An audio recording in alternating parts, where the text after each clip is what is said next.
Hey, it's Luke at HIP, and if you've been listening to the Grow Ortho podcast maybe for weeks, months, or in some cases years, you know that we typically interview an industry expert, whether it be someone working in the office or a consultant, or just a strategic partner for orthodontists. Well, we're going to change things up just a bit, and this year we've actually released 4 books. And so we're going to release every audiobook, basically a chapter for each episode. Listen, enjoy, and let us know what you find valuable and implement and what works well in your office. Thanks so much for supporting HIP, and we hope you enjoy all these episodes on the Practice Growth series. Chapter 6. Reporting and Measuring Your Growth.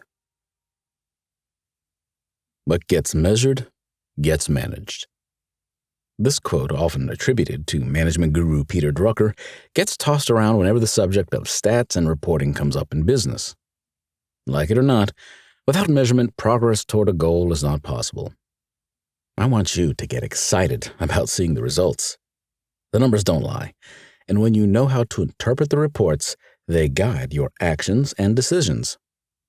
As you'll discover in this chapter, tracking the activity in a practice can be simple and effective. When reviewed consistently, the reports will keep you responding proactively at the moment to the zigs and zags in your business. You'll be constantly investigating, tweaking, and adjusting your course so that hitting your target becomes inevitable. Even better, your COO can handle this and simply report what is being done to stay on course with the goals you set together. Spreadsheets. Are they in or out? Let's just say spreadsheets are a thing of the past. While they may be a good option to use in other areas to track progress, I would argue that there are still better options you can use instead of spreadsheets. Needless to say, I'm not a big fan, especially when you're trying to measure and report all of your business operations. Why would you, when there are so many smart and savvy business intelligent BI systems you could use instead? If you've been manually reporting and measuring your growth on spreadsheets, here's your PSA to get a new system in place now. It may have worked for you as a small boutique practice, but if you want to move to the next level, you need something bigger and better that will essentially do it all for you. Since your COO will be the one responsible for tracking, reporting, and measuring your progress, they will sincerely thank you for it. Unless you want them to potentially miss information and cause them an unnecessary amount of stress. What about Power BI? Power BI is a great option as it has a reliable interface that will allow you to access a consolidated dashboard and pull reports on various analytics, enabling you to measure them efficiently. It's a solid choice, and many practices I work with currently use Power BI to measure and track their growth. However, since I'm writing this book to give tips on efficiently maximizing your time and effort through simplification, I'm going to introduce you to another system that takes it one step further for orthodontists.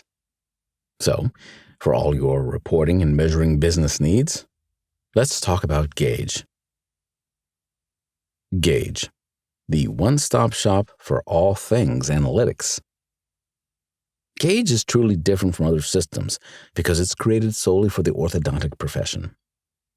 Their mission is to simplify the business of orthodontics by providing easy-to-use practice metrics and business insights that efficiently report the health and progress of the practice, increasing business acumen, and enhancing productivity and satisfaction for doctors and teams.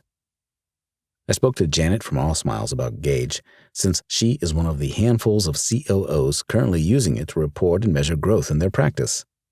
She gave me a full rundown on how to use the system, why it's helpful, and why other practices should consider switching to Gauge if they truly want to understand their progress and determine if they're meeting their goals. What led All Smiles to use Gauge? We just liked that it was made specifically for orthodontists.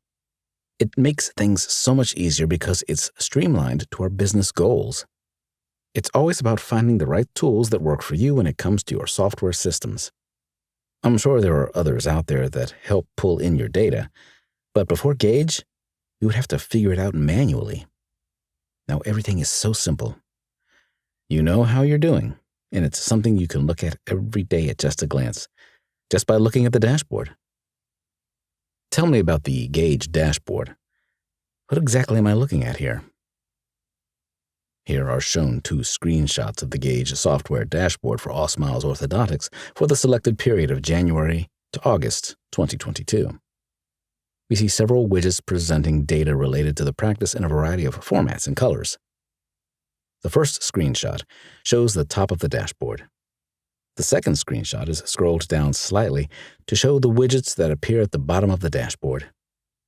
The various data are presented as charts, graphs, and tables with indicators of percent increase and decrease for the selected time period. That quick data is on the dashboard. If you look at the top right tab, you'll be able to input the start and end date of what you'd like to track, including your year-to-date, month-to-month, quarterly, or calendar year. There are numerous widgets on the page. Exams and new patients added. Origin of starts. Average contract amount and initial fee. Treatment starts detail. And case acceptance. You can also see your month-to-date, MTD, and year-to-date, YTD, net production, and net collection. Net production versus net collection. Schedule efficiency, and total A&R. You can see all of these widgets at a glance, or you can click each of them to learn more. We must constantly monitor, measure, and analyze these things so we can stay on top of our goals and grow the practice to the targets we've created. You'll see we have goals and benchmarks for each of them, so I have to hold myself accountable and ensure we're doing what we can daily to reach them.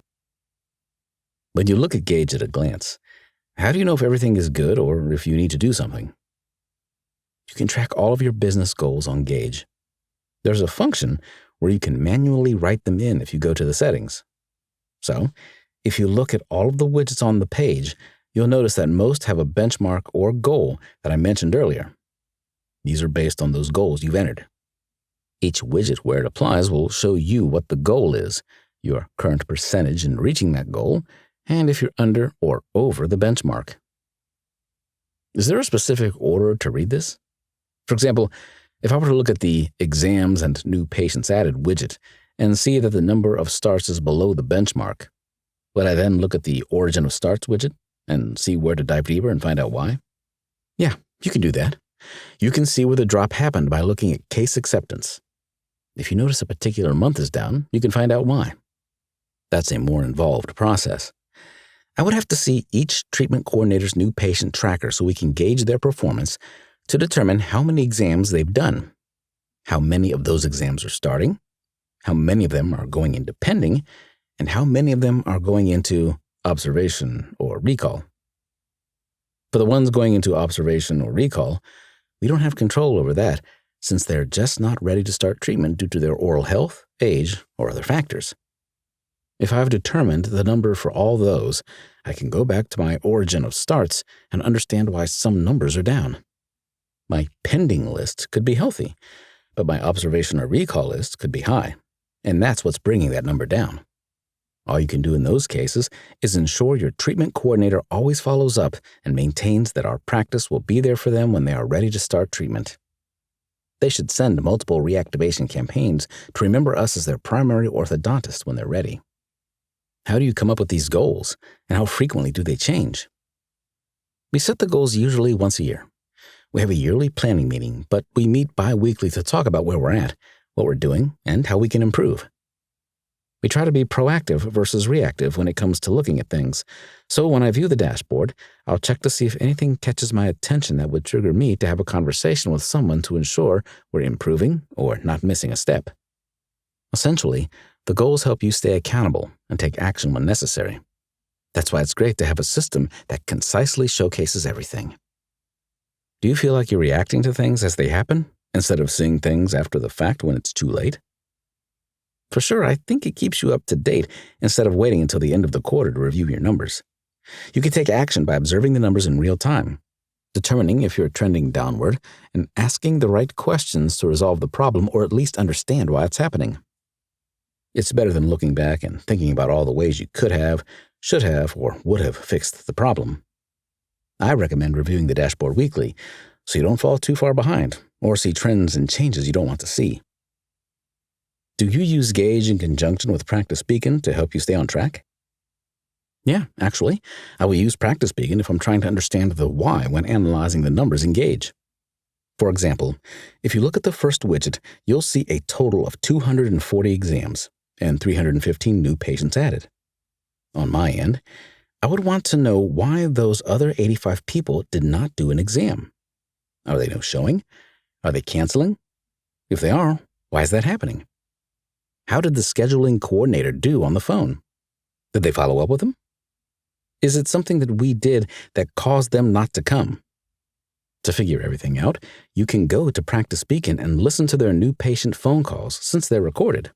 Then, based on what I hear, I can coach and train from there to hopefully bring those numbers up.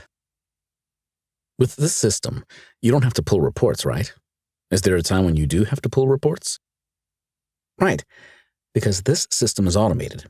We don't have to pull reports. Everything stays up to date. However, if the starts from observational recall is down, we'll pull that report to ensure we can eventually get those people scheduled to start. If you see that the number of new patient starts is low, what do you do to try to increase those numbers? I think we're always looking at ways to market our practice. We can take on more new patients, whether the number is up or down.